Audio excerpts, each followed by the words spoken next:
Okay, let's start. Okay.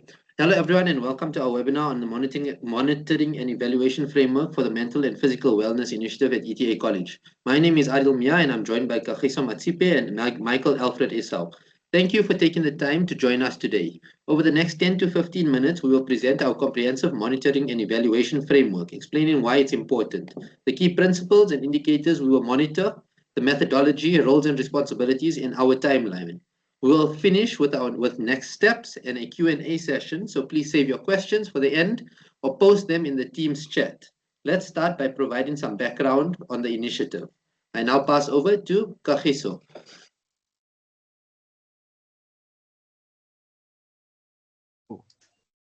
Our initiative aims to enhance the overall well being of students and staff by promoting mental health awareness and encouraging physical activity.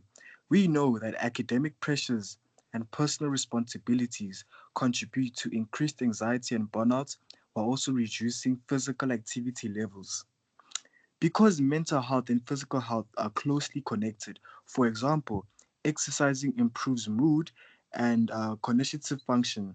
Our wellness days alternate between mental wellness activities like mindfulness workshops and counseling and physical wellness activities such as group exercise and outdoor activities. These events are integrated into the academic calendar to maximize participation. The project objectives include promoting mental health awareness, encouraging regular physical activity, and providing stress management tools, fostering a supportive campus environment, and enhancing work life balance. And we'll be Okay, moving on, moving Michael. moving on to monitor and evaluate. Monitoring and evaluation are crucial because they allow us to measure whether the wellness days are actually improving mental well-being and physical activity and their overall engagement. We also use participant feedback to identify areas for improvement, ensuring the initiative can be sustained for long term. Additionally, ME helps us demonstrate impact with quantitative and qualitative evidence, which supports securing ongoing institutional backing and aligns with ETA College Holistic development goals. Okay, now on to the theoretical foundations. Michael, if you can go to that slide, please. Right. Okay, there we go. Right. Our monitoring and evaluation framework is grounded in four key theoretical approaches. First, the utilization focused evaluation, which means the evaluation is designed specifically for the people who will use the results. Second, results based management links our activities directly to measurable outcomes so we can track progress. Third, systems theory helps us understand the complex interconnections between mental health, physical activity, and environmental factors. Finally, we apply the trans theoretical model to tailor interventions according to participants' readiness to change their behavior, making our approach more effective. And then the scope and purpose of evaluation. Our evaluation focuses on approximately 100 students aged to 18 to 30 and 20 academic and administrative staff. We consider demographic factors such as gender and optional mental health history baseline, physical activity habits, and prior wellness participation.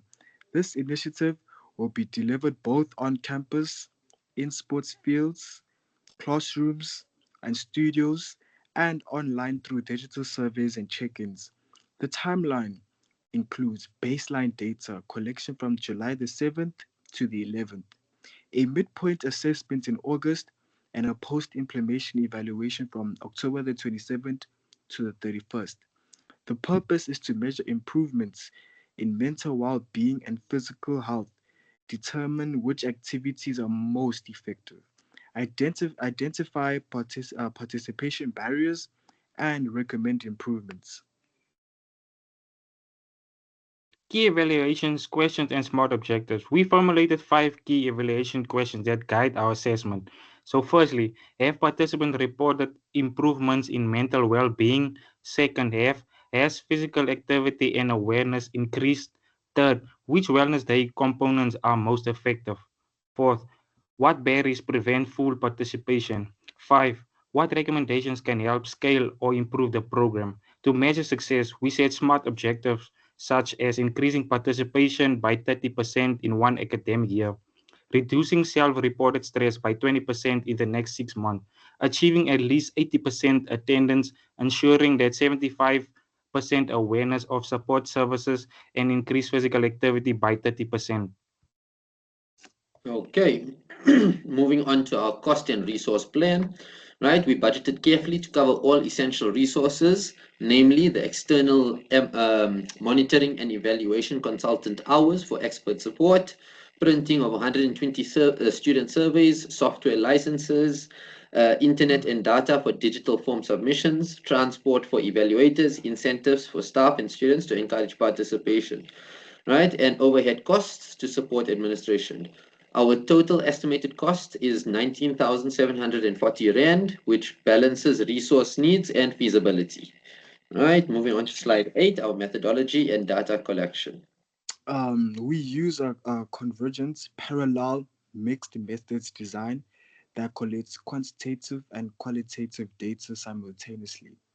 Quantitative data comes from the pre and post event survey, attendance records, and optional biometric data. Qualitative data includes focus groups and exit interviews with about 10% of our participants, and open-ended survey responses, suggestion boxes, and structured observations during events. Data collection flows through 4 stages: the capture via Google Forms and paper backups, sorting and coding responses, nightly backups, and reporting via live dashboards. Ethical considerations such as informed consent, anonymity, via random participant codes, and secure data storage with the two-factor authentication ensures participants' privacy and data security. Okay, for the next slide, key indicators and targets. Our key indicators include the number of wellness days delivered, targeting 6 events from July to October. Participants reach aiming for at least 80% of the target sample to attend one or more events.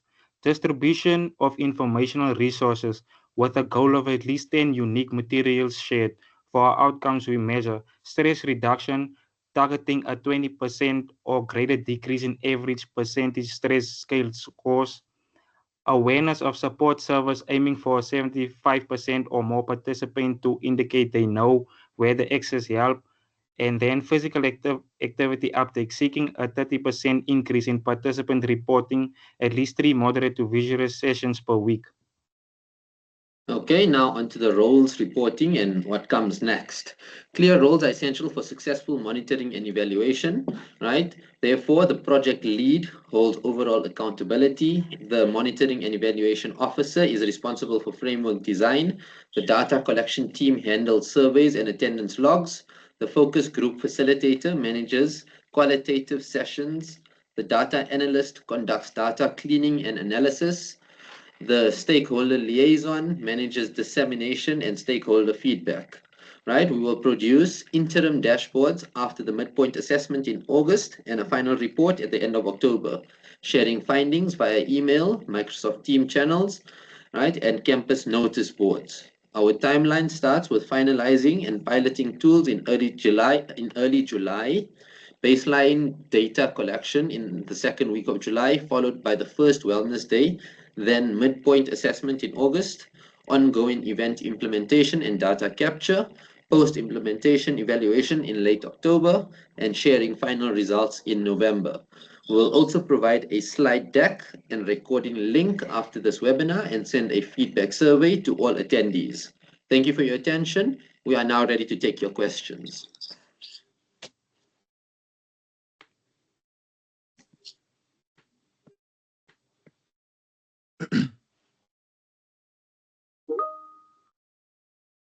Okay, I see a question in the group chat, right? How is participant confidentiality handled? Is anyone willing to take the answer to the question, or should I answer it? I'll answer it. Our surveys use random participant codes, so responses are anonymous. Informed consent is obtained digitally, and data are stored securely with restricted access and two-step factory authentication. Yes. Okay, any other questions? I'll be right back. How will you ensure high participation rates?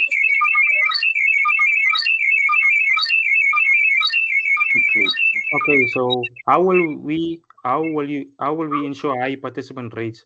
We will ensure prominent wellness days through our multiple channels, indicating emails, posters, social media, and student ambassadors.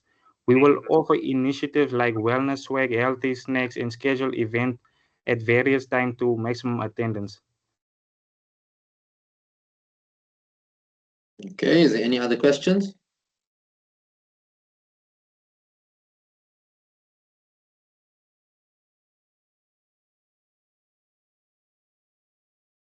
Okay, 1 minute. Let's try again. Okay, what happens if participants drop out or miss follow-up surgery?